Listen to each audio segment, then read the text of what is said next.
राजा विश्वामित्र सेना के साथ आखेट के लिए निकले थे। वन में घूमते हुए वे महर्षि वशिष्ठ के आश्रम के समीप पहुंच गए। महर्षि ने उनका आतिथ्य किया। विश्वामित्र यह देखकर आश्चर्य में पड़ गए कि उनकी पूरी सेना का सत्कार कुटिया में रहने वाले उस तपस्वी ऋषि ने राजोचित भोजन से किया। जब उन्हें पता लगा कि नंदिनी गौ के प्रभाव से ही वशिष्ठ जी यह सब कर सके हैं, तो उन्होंने ऋषि से वह गौ मांगी। किसी भी प्रकार से किसी मूल्य पर ऋषि ने गौ देना स्वीकार नहीं किया, तो विश्वामित्र बलपूर्वक उसे छीनकर ले जाने लगे। परंतु वशिष्ठ जी के आदेश से नंदिनी ने अपने हुंकार से ही दारुण योद्धा उत्पन्न कर दिए और उन सैनिकों की मार खाकर विश्वामित्र के सैनिक भाग खड़े हुए।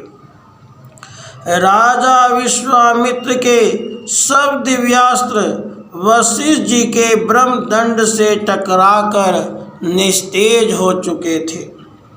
विश्वामित्र जी ने कठोर तप करके और दिव्यास्त्र प्राप्त किए, किंतु वशिष्ठ जी के ब्रह्मदंड ने उन्हें भी व्यर्थ कर दिया।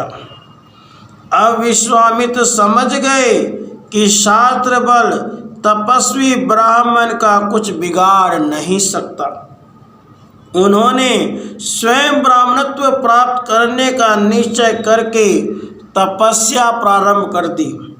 सैकड़ों वर्षों के उग्र तप के पश्चात ब्रह्मा जी ने प्रसन्न होकर दर्शन भी दिया तो कह दिया, वशिष्ठ आपको ब्रह्मर्षि मान लें तो आप ब्राह्मण हो जाएंगे।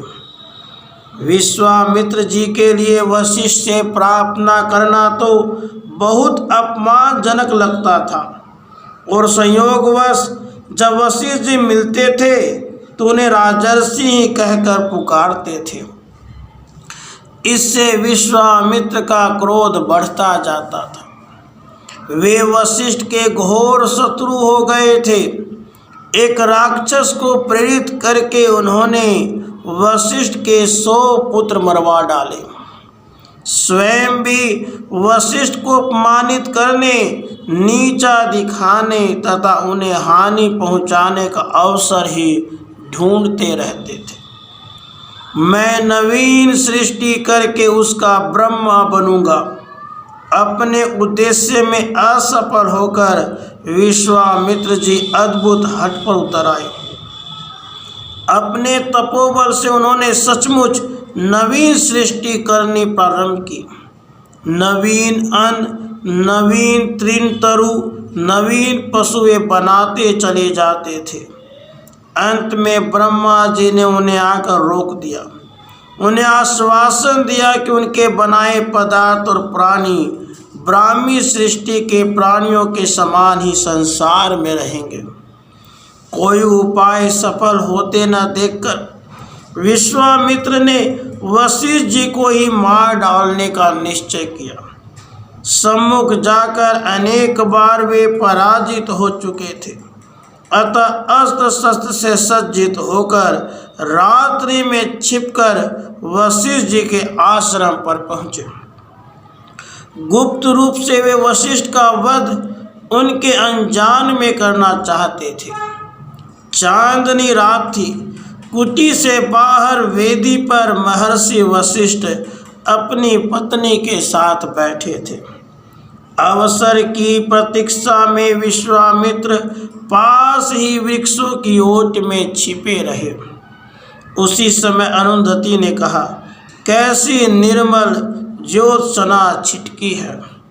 वशिष्ठ जी बोले, आज की चंद्रिका ऐसी उज्जवल है जैसे आजकल विश्वामित्र जी की तपस्या का तेज दिशाओं को आलोकित करता है। विश्वामित्र ने इसे सुना और जैसे उन्हें सांप सूंघ गया, उनके हृदय ने धिक्कारा उन्हें।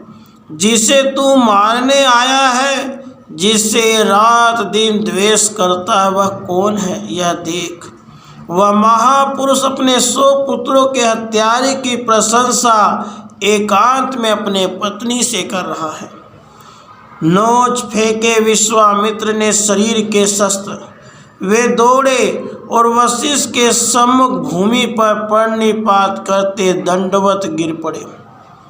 बद्धमूल द्वेष समाप्त हो चुका था सदा के लिए।